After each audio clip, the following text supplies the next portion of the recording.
What is going on, guys? It is Wrestlelamia here, back with another video. The Undisputed Tag Team Championship is on the line as Sheamus and Butch take on Jimmy and Jey Uso. Join us now as we look at this week's edition of Smackdown, as well as the wildest news stories and rumors you need to know, including John Cena returning, Seth Rollins has beef with Ric Flair, Bray Wyatt honors Barry Windham, and much more. Be sure to subscribe and hit that notification bell for daily wrestling videos, and follow us on Facebook for exclusive lists. Also check out our new channel, Wrestlelamia Shorts.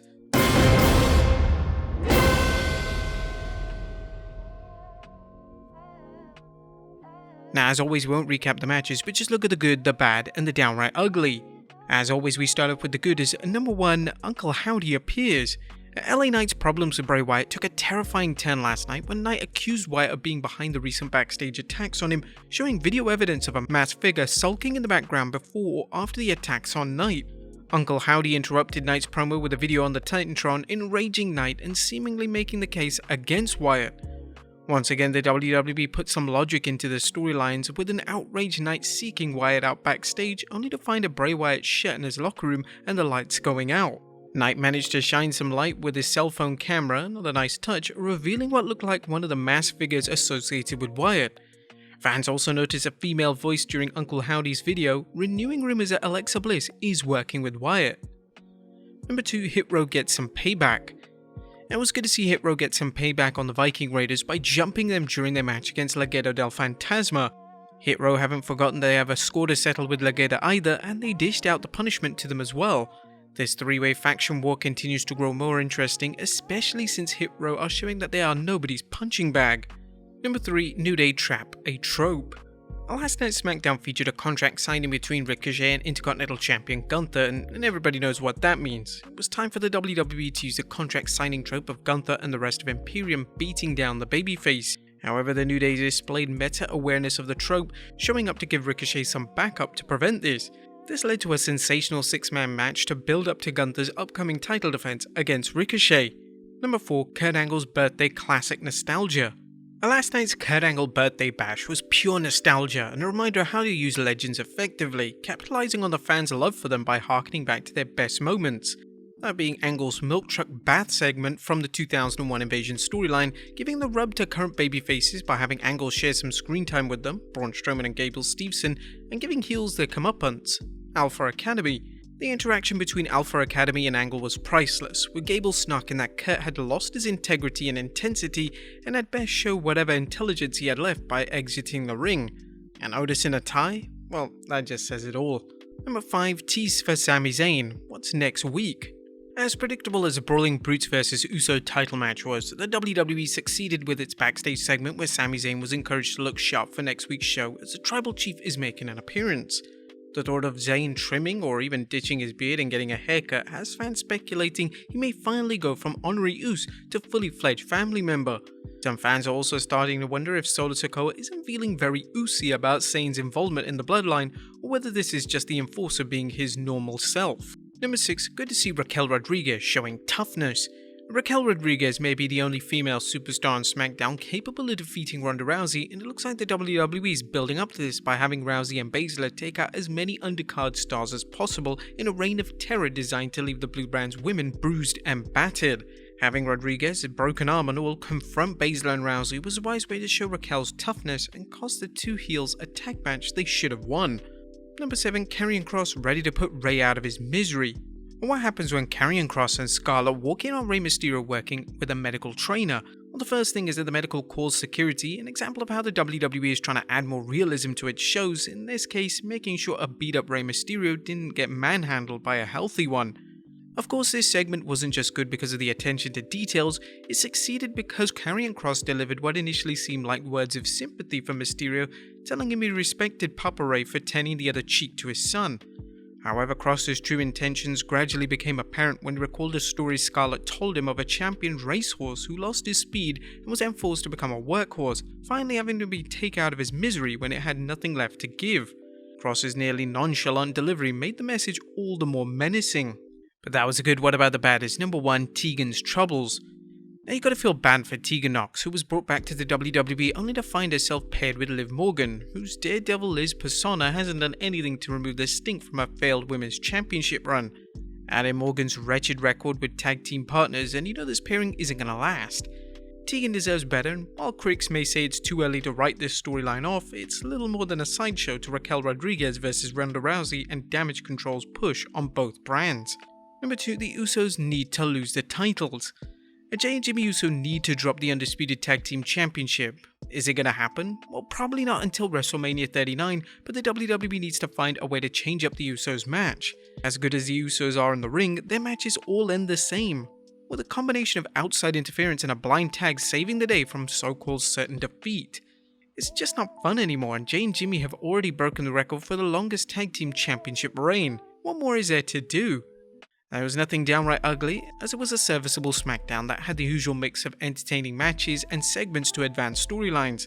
There was nothing even remotely resembling a main event, but credit to the WWE for using the lull between Survivor Series and the Royal Rumble to try and build up the undercard.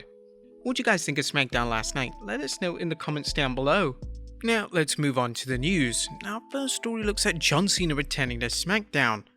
The top of today's news is the announcement that John Cena will appear on the 30th December edition of Smackdown. Variety broke the news reporting the iconic professional wrestler and actor is set to appear on the final Smackdown Live of the year on 30th, which will take place at the Amalie Arena in Tampa, Florida. As we noted in our previous news video, Cena's availability to wrestle at WrestleMania 39 is still up in the air due to a film he's shooting in February and March. Next up, Matt Riddle officially written off TV. Matt Riddle has officially been written off TV following the epic ass whooping he sustained from Solo Sikoa on 5th December Raw.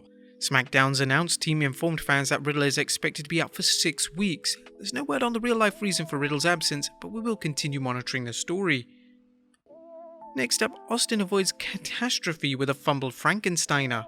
It looks like disaster was avoided on Raw during the Austin Theory vs Mustafa Ali match, as Theory fumbled a Frankensteiner from the top rope. According to Fightful Select, regarding the top rope Frankensteiner botch, we're told that it happened because Theory didn't hold on to Ali. The idea was for Theory to block the move and lift Ali up into a powerbomb. From there, Ali was supposed to counter that move. Thankfully for Theory, he had an experienced wrestler in the ring with him who recognized there might be trouble. As Fightful Select noted, it was Ali that called for the ref to check on Theory, and Ali called the audible for the satellite DDT. Theory was also very apologetic backstage for the slip-up, but there was no heat between the two. Backstage sources indicate that Theory was very apologetic for the spot afterwards. The good news is that no one was hurt, and it sounds like proper protocol was followed afterwards, with Austin apologizing to Ali for his blunder. Next up, who is Bray arguing with? Who is Bray arguing with? As fans are asking this after some eagle-eyed fans have noticed at least 2 segments on SmackDown where Bray was apparently arguing with someone out of sight. Some fans Wyatt is arguing with someone, while others think he may be arguing with himself. Regardless, these latest Easter eggs are a reminder of how the WWE likes to reward fans for watching things closely and keeping them tuned in to next week. Next up, a current WWE main eventer is mad with Ric Flair. Is Seth Rollins upset with Nature Boy Ric Flair? Well, Ric Flair seems to think so, and he commented on the situation during an appearance on Busted Open Radio. The 2-time WWE Hall of Famer discussed how Seth Rollins seems to still have beef with him. Ric Flair put Rollins over as a damn good worker, then commented, "He's mad at me, I've been up and down with his wife, but I don't really care. He ain't me, I can say that. He's good, but he ain't me. I got no problem with saying that. He walked right by me at an autograph session. I thought, you gotta be kidding me." Flair explained why he thinks Rollins is giving him the cold shoulder. "Because of you and Becky Lynch and this man trademark, you're gonna ignore me, pal?" Wow, I went, okay, I'm sitting by Taker, and I said, guess I'm on a timeout.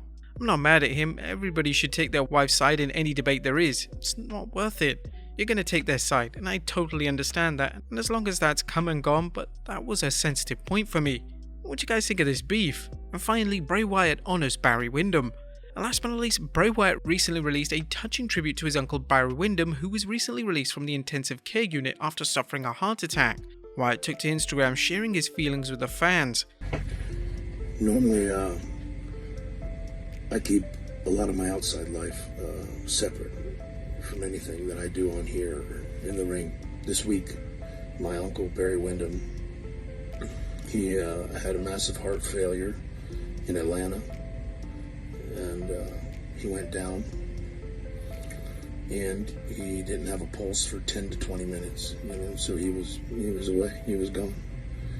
And I wanted to thank one specific man, Michael Todd Lalick, who was there random citizen, and he gave him CPR in there for that entire time before, everyone else could get, the EMTs could get to him, and he was, he stayed with him, and he's the reason that, we have Barry still. He's alive, he's with us. Wyatt closed by saying how incredibly grateful he is to Barry Windham.